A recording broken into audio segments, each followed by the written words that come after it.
Good afternoon, friends of the Jose Monal H Garage channel. Well, I have finally received the material I had requested so that I can continue with what I was working on with the Passat 1.9 TDI, a 130 horsepower AVF type engine.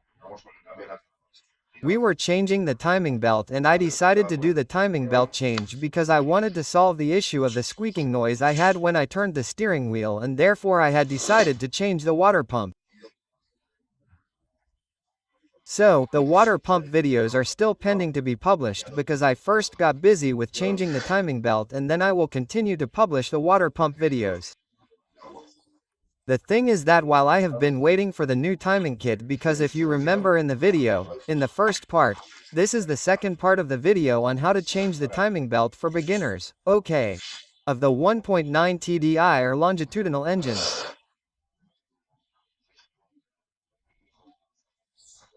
Remember that I told you in the previous video that I had ordered the FAV Blazin timing kit, but I discovered that the difference between one kit and the other is precisely that one comes with the shock absorber and the tensioner, and the other comes with the shock absorber and also this tensioner.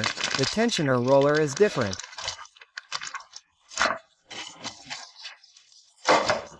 Okay, therefore, this has come in handy, and I suspect that my previous sensor, as we saw in previous videos, was broken.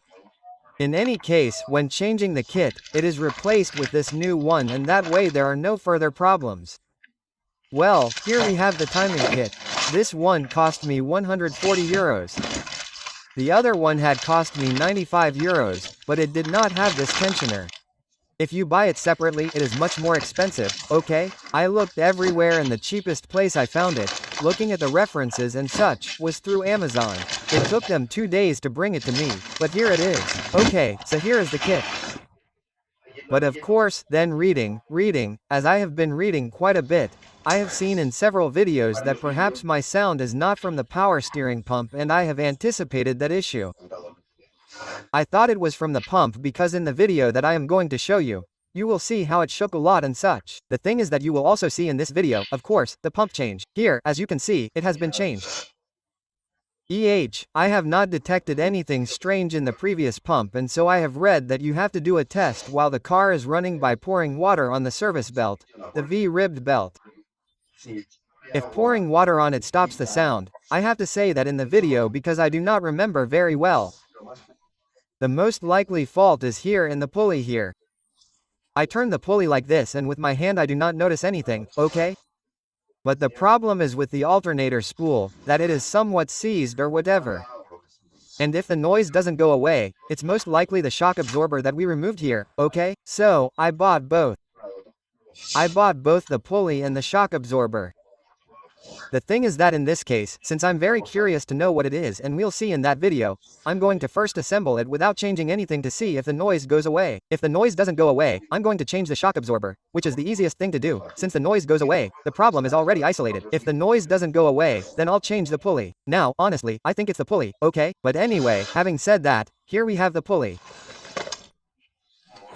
Here we have the shock absorber. Let's see, here we have the shock absorber, and that's it. Well, and this is the water pump that came here in this kit, okay. This kit for 150 euros includes the timing belt, the tensioner roller, the shock absorber and the water pump. Hey, let's see if there's any reference to the SKF brand here. Tit. It doesn't come up. Well, if you remember in the previous video we saw that this crankshaft offset tool didn't fit in there very well. So, since it's not very expensive, it cost 12 euros. I also saw an offer for 12 euros that clearly says here that it's for the AVF engine. Okay, you see, AVF engine. It cost me 12 euros. So I'm going to see if it's worth it. Well, and to change the roller, the alternator roller, which is this one here, I also bought this tool that's necessary. It cost me 10 euros. But on the one hand, this one fixes the pulley and on the other hand, releases it, okay? And it's necessary to change it. Well, let's get to it. So, let's go step by step, and now in this second video we're going to see how to install the timing belt. The steps to follow to install the redistribution correctly and to give it the right tension. The first thing I'm going to do is try to remove this tool to put the new tool that I bought to see if it fits better. Do you see that this one didn't fit perfectly?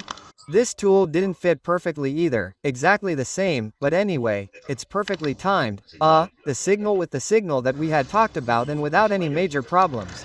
If anyone is watching this video for the first time and hasn't seen the previous one, this is the second part of the video. There's a first part video in which we get to this point and explain how to correctly time the camshaft and crankshaft. And then there are two previous videos that show how to access this. Okay, that is, the locking plate, how to put the locking plate in the service position. There's a video, and if you see that you have little space, you're not working well with it, how to go from the service position to leaving this here on the floor and being able to have full access to it. Okay, once we have the crankshaft properly set, the next thing we are going to do is change the water pump. To change the water pump, the first thing we have to do is disassemble it. 1, 2, 3. We should have previously removed the coolant, which is also seen in the previous videos. Even so, some coolant will come out. Let's put a glass here, a container for everything that comes out, to make as little mess as possible. The screws are very hard to remove the water pump, and I have little space, and the order doesn't matter. In this case, I am going to remove the tensioner roller, simply by removing this little screw here and then pulling the tensioner roller out, and that way I have more space to tighten, or in other words, to loosen the water pump screws. Well, the screw is loosened and only the tensioner roller comes out, there's nothing else. Okay, and now nothing with this little trick that I made. Let's see, now I have better access, see? To remove the 3 screws, 1, 2, and 3, from the water pump and take it out. Be careful because now, as I said, coolant will come out. Now that the 3 screws are removed, let's try. It's a little hard. I'm going to hit it a little with the nylon hammer, to get the water pump out. Well, it's a little hard, I massaged it, I took it out. And indeed, a little coolant has come out of there. Now, the important thing before putting in a new one, which is the next thing we're going to do, is to clean everything here well, clean it well, leave it all very clean and then put in the new one. Everything very clean and all this very clean. And from what I've read, although the workshop manual says not to do it, but I've seen it in other videos and such, I don't think it's a big deal.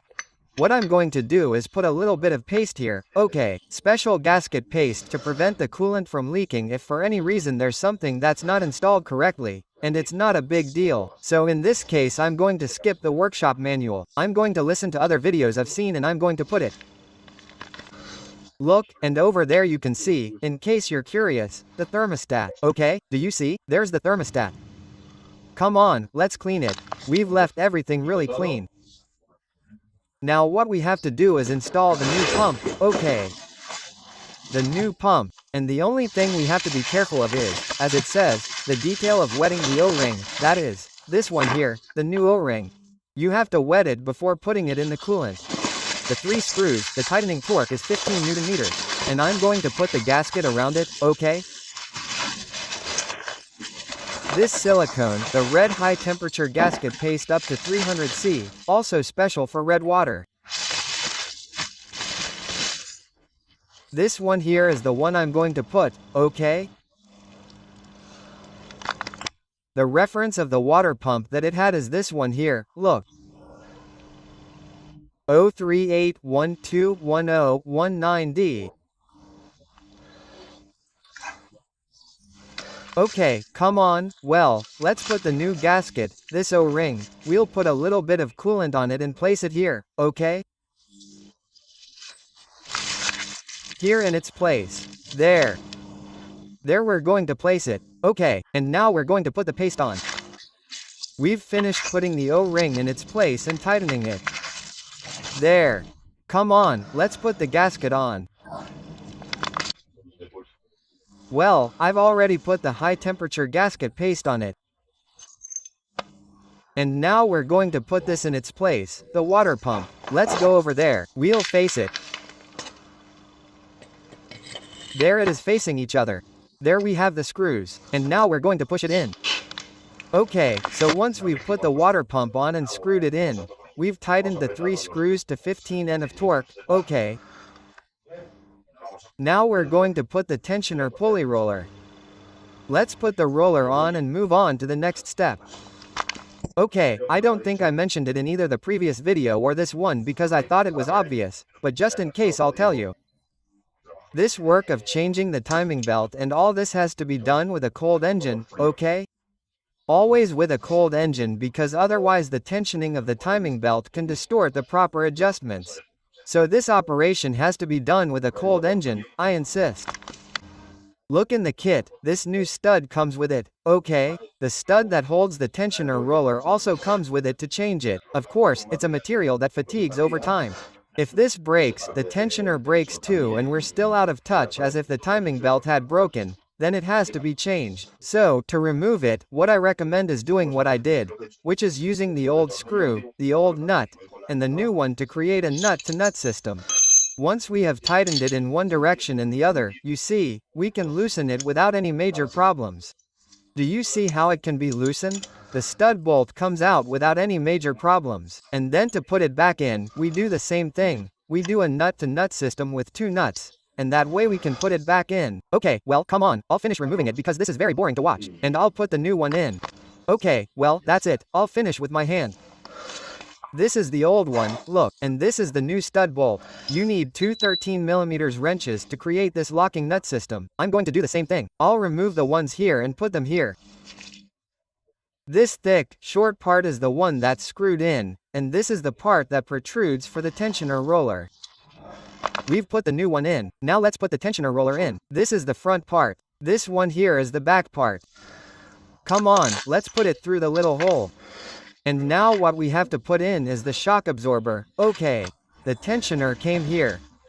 Come on, here's the hydraulic tensioner for the tensioner pulley, okay? Hydraulic tensioner. Look, it comes with this tool that I told you about. Well, here it comes with the tool and it's already lowered down and attached. Look. Before putting in the tensioner roller, I'm thinking it's easier to put the shock absorber in first, okay? The tensioner. So let's put in the tensioner. The tensioner, look, this little key here or this protrusion there has to fit here, okay? It fits there and now we have it completely in place. Now put in these 2 screws because then the other screw is the screw for a roller, which is the last thing we're going to put in, that roller. Let's see if you want to see the brand reference. SKF of this hydraulic tensioner. Here you have it, okay? Here I leave it focused so you can see it, but come on, it's VKM 11145 kp. Okay, let's see what the torque of these 2 screws is and tighten them to torque. And notice that it comes with the tool and with this one here. Okay, do you see?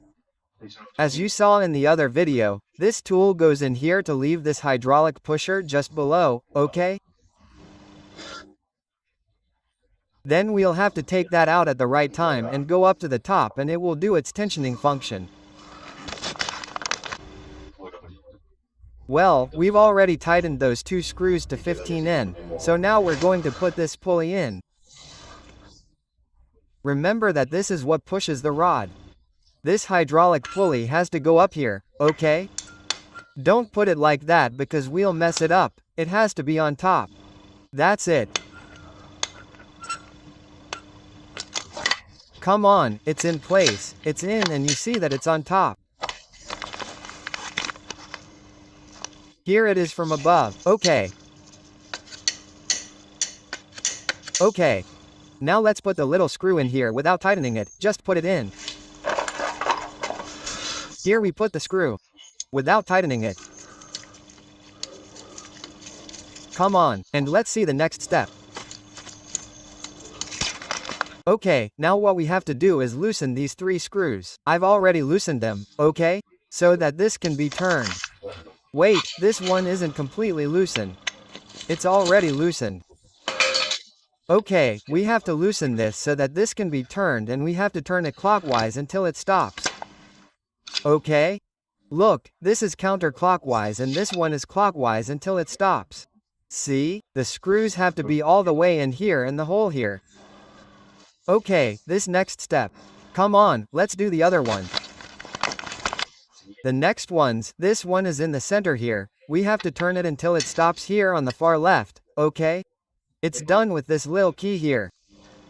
Now, if you have it loose like mine, you don't need the key. Then you'll need the key to move it, okay? But with this little key you have, we put the two holes in there, click, until it stops here, okay? This would be, as it says in the tier manual, stop B, and if you take it to the other side, you see, this would be stop A, the one on top, right? Well, you have to take it to stop B, okay? Come on, more things. Now in this arrangement with this loosened and taken here to stop B, to the left, this taken to the stop of clockwise rotation and this turned to the stop, okay? Here well tightened with this one to tighten. This here well tightened and the new water pump already in place. Now it's time to put the new timing belt in, and there's an order that I'm going to tell you the order to put it in, okay?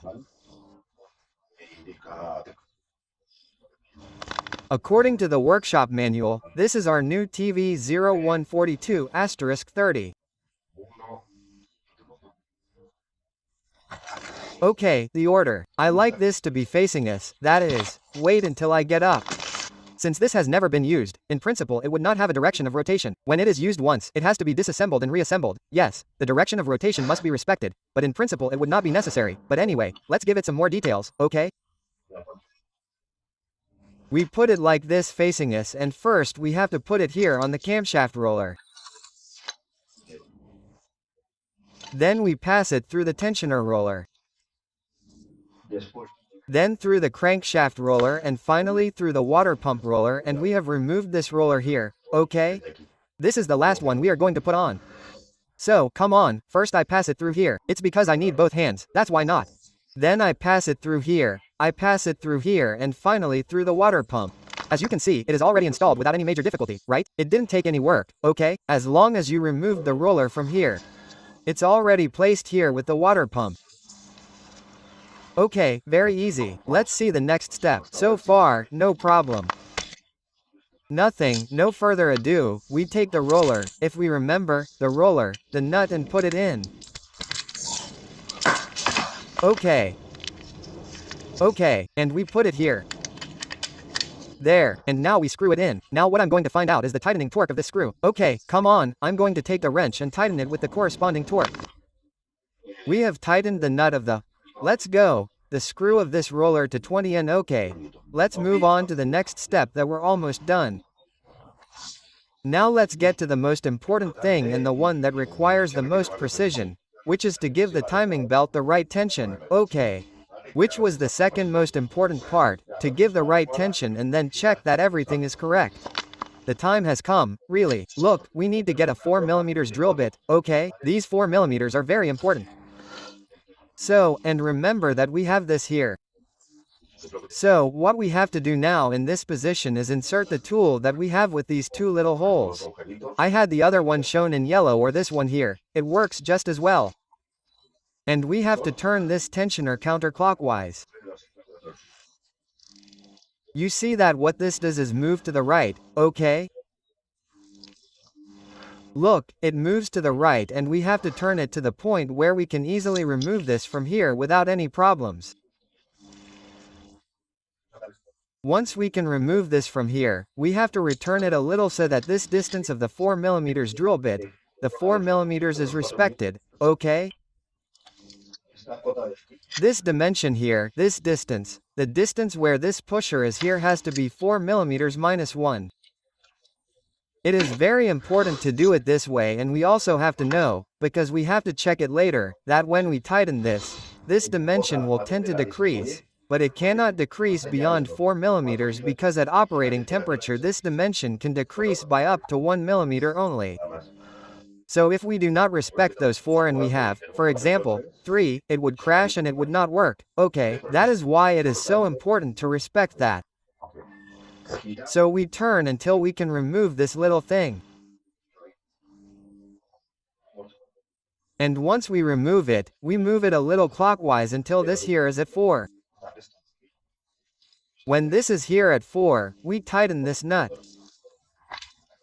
Okay, I will need both hands to do it, but you know how it is. That is, we insert the drill bit to have the reference, we turn and remove it. Okay, come on, I'm going to do it. Okay, that's it, but I have to admit that it took me quite a bit of work, until I was able to get this to 4 millimeters. Moving this tensioner, it took me at least 5 or 6 attempts. Okay, so the thing is, of course, this is all about practice and knowledge. The thing is, we insert the tool here, okay? We would already have it in there, okay? And this is there.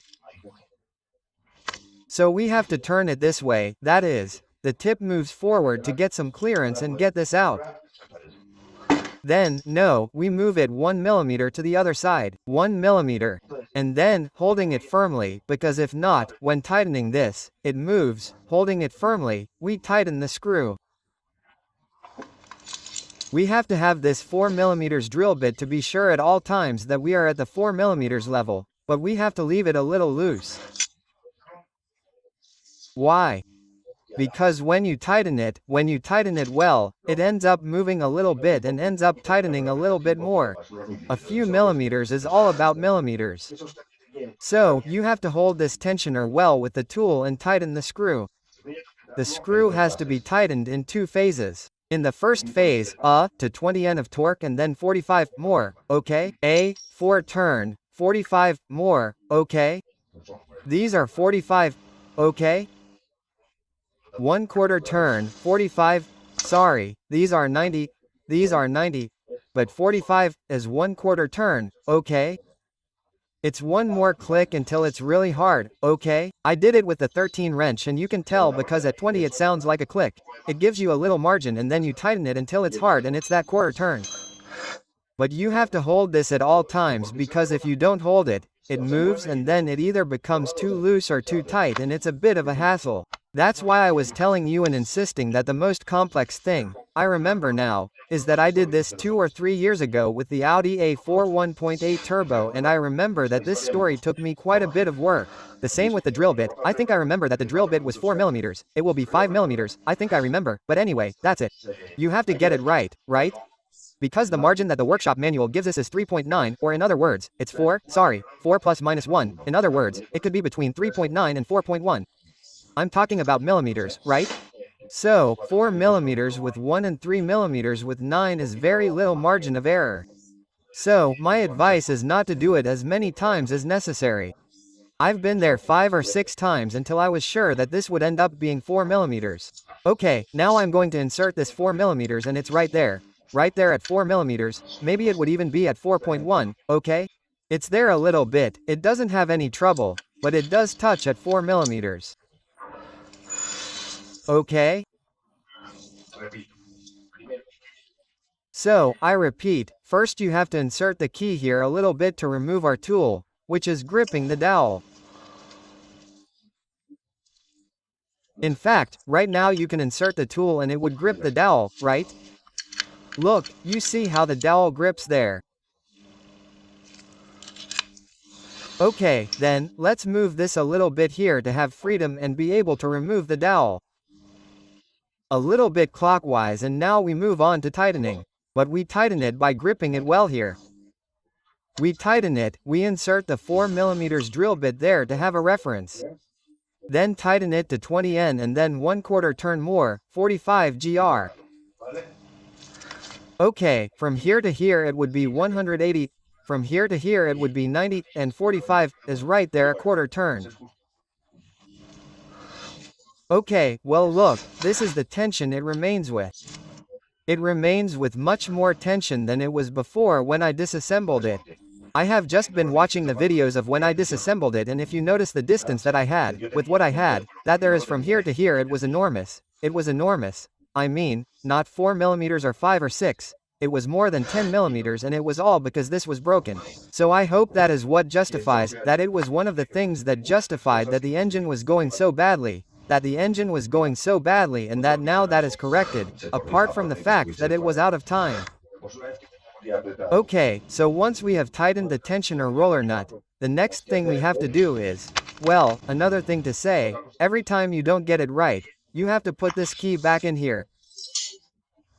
You put this key in here, okay? You turn it there and it's hard for this to sink in again, because in the end if you do it wrong the pin comes out too far up. So, you have to put this back in and I used this as a lever because it was a bit difficult for me. Okay, with this as a lever it's not hard at all from the bottom. You have to take it all the way in until we can put the tool that holds it back in, okay? And that's it, you take this out and that's it. The workshop manual also says this, you have to insist, don't just put it in a little bit because if you put it in a little bit you can really damage the nut. You have to put it in all the way, okay? Because since you have to use so much force, this has to be put in all the way, okay? Look, the next step is to tighten these bolts to 25 N of torque. Okay, there I have it, to 25 N of torque. Once we have the 3, which I have already tightened, to 25 N of torque, we remove this tool to secure the crankshaft pulley. Okay, once we have removed this tool, the next step is, well, now what we have to do, according to the workshop manual, is turn the crankshaft, okay. 2 turns in the direction of engine rotation, clockwise, okay, 2 turns. Remember that we do this with this little thing that we had here, and that's it, come on, I'm going to turn it 2 turns. In other words, my reference is going to be this hole. Turn it once, and again, and again. Come on, here I have, the key and I'm going to turn it. Okay, and then I'll turn it twice. We have to put this crankshaft timing pin back in and it has to go in. And in my case it went in without any major problems. The workshop manual says that if you overdo it and it doesn't go in, what you have to do is turn it a quarter turn in the opposite direction and try to put it in again, always in this direction. Don't try to put it in this direction, but always try to put it in this direction. Therefore, if we overdo it, we turn it a quarter turn backwards and go forward again until we put it in this direction. That's what the workshop manual says. If you have any doubts, if you want, we'll see this. It says, look, it says to keep turning the crankshaft all the way in the direction of engine rotation and place it back in the upper dead center for cylinder 1. Okay? Then it says the T150 crankshaft positioner pin, which is this tool, okay. It has to enter the sealing flange from the turning movement, okay? That is, as it turns it has to enter where it has entered, okay. If the crankshaft has been turned beyond top dead center for cylinder 1 and the crankshaft immobilizer has not been able to fit into the sealing flange, turn the crankshaft a quarter turn backwards to put the crankshaft back at top dead center for crankshaft number 1 in the direction of engine rotation. No corrections in the direction of rotation are allowed. Note that we have the reference here, the 2 sprockets. There they are. You can see the 2 sprockets there. It is perfectly at top dead center in the compression phase and the flange has entered. Okay? So, this first check is correct. Let's continue with the check. Here what it tells us is that when we are back in this position we have to check again that dimension A is at these 4 millimeters. Dimension A is this one that we have discussed here, and in my case it has a little bit of clearance there, a little bit. Do you see? It has a little bit. Then it says that if it is like this, we have to try to tighten it again. So I'm going to try to tighten it again. Well, now I've done the whole procedure again. I've already given it 2 more turns. I've put this little thing back in and now, yes, the dimension is perfect. Now the dimension fits in there, perfect, okay? To the millimeter, 4 millimeters. I have it nailed in there, so we're going to take the next step. The next step, once we have this nailed in after the 2 turns, what we have to do is the following. Now the next thing we have to do is see if we can immobilize this cube again with the pin. Okay, and in my case it doesn't fit, but it doesn't fit all the way. Okay, it doesn't fit all the way. I forced it a little there. It doesn't fit all the way, okay? If not, if the cube doesn't fit, I mean, if the pin doesn't fit, what do we have to do? Okay, so I've moved the pinion a little bit clockwise, a little bit, millimeters. And you see, and now the pin fits perfectly. Okay, now the pin fits perfectly. Okay, so once we've managed to get the pin in, what do we have to do? What we have to do is the logical thing. Now what we have to do is loosen these screws and move the crankshaft counterclockwise. I was saying, we'll move the crankshaft counterclockwise a little bit until this positioner fits in again, okay? Since we've moved the crankshaft now, it doesn't fit, you see? It doesn't fit through there. Let me see if I can enlighten you. See? Now since we had to move it a little bit so that this would fit in, now it doesn't fit through that little thing, through that little piece of junk. So now we have to turn I repeat, the crankshaft counterclockwise until it fits. Okay, but to do that we have to loosen this first, so let's loosen it. See? This is now loosened, okay? It's now loose, so we can now move the crankshaft. Well, also always in a clockwise direction is when we can put this crankshaft fixing tool back in.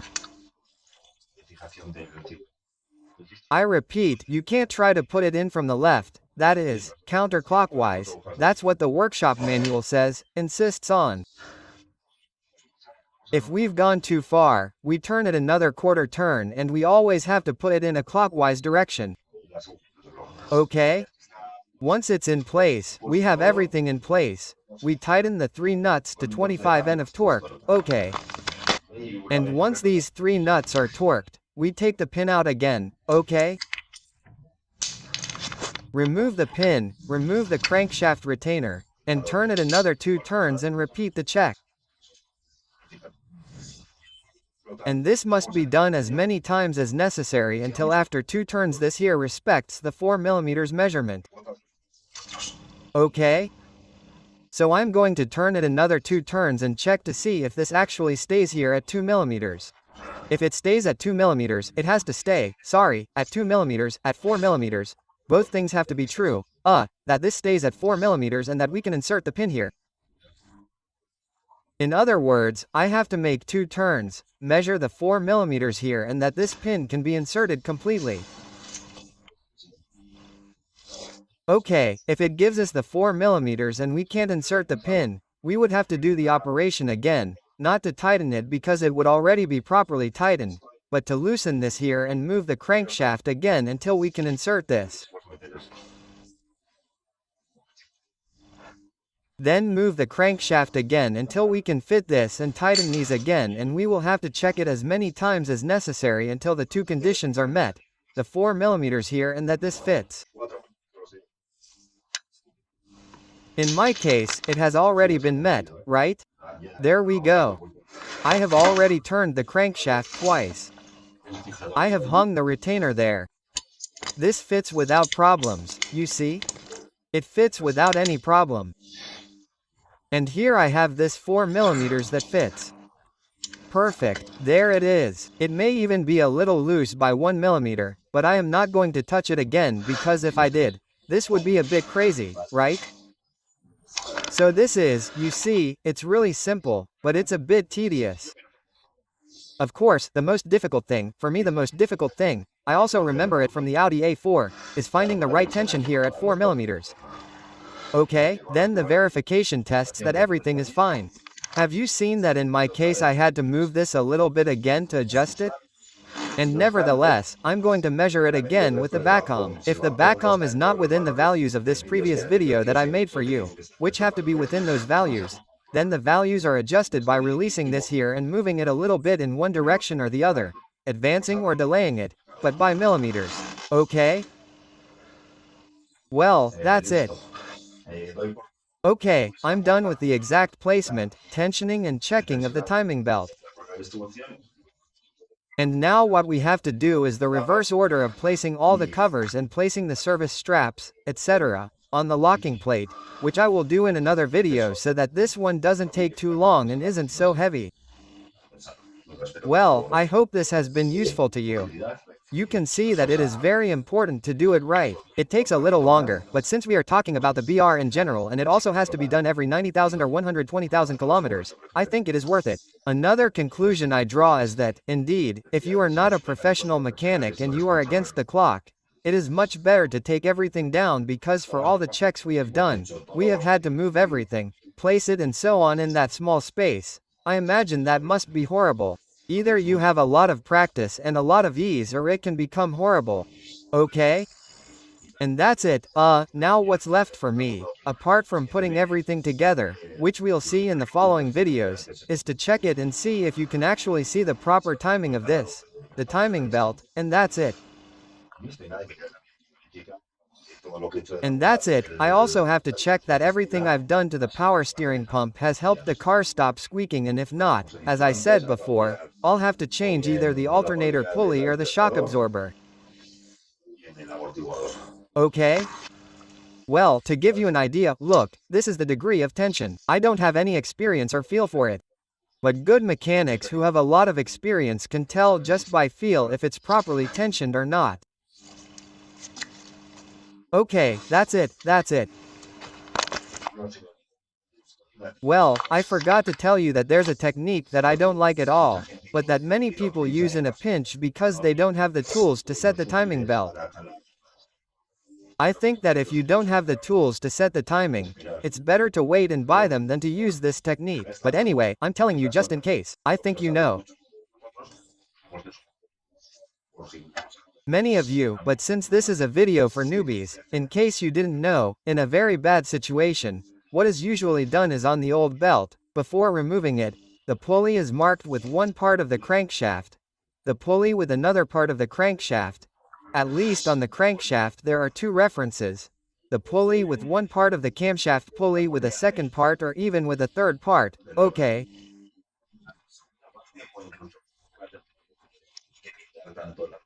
But you have to paint both the old belt and the belt itself. You can do it with markers or permanent markers, so that we have a complete reference of the position of the belt with respect to the upper pulley and the lower pulley. Then, the old one is removed, the old one is placed right next to the new one and the marks from the old belt are copied, traced onto the new belt, so that when it is placed, these marks have to fit perfectly with the marks left on both the camshaft pulley and the crankshaft pulley. And in this way we ensure that the new belt would be exactly the same timing as the old belt. Of course, but we have to have faith that the previous timing was correct and not an incorrect timing. In this case, specifically, notice how you have to adjust, go a little forward, a little back, put this here and then put that here using the whiteout technique, because it will probably be poorly adjusted, okay? So, well, it is the last of the very last resorts when you have no other alternative and you do not have the tools, so I insist, the best thing to do is to do it with the right tools. Also, in the case of this BG group, they are very cheap, they cost me 15 euros. So, let's start by putting the protective cover here, this screw here. This screw here. As you know, I have the habit of always trying to leave the screws I've removed in their place when I disassemble them. That way I don't have to look for them or lose them or later wonder which screws go where. So, come on, the first thing is to put this cover here. I'm going to get it. Once this plate is in place with these two screws, we're going to put the lower protective cover of the timing belt, which is this one here. Okay, well, I'm going to clean it a little bit first and put it back clean. Well, after putting this cover with the 4 screws, we're going to put the cover in the middle. Well, I made a mistake because I was in a hurry, because these 2 screws go right here in the middle, okay? I have to remove them to put them there. It's not that big of a deal.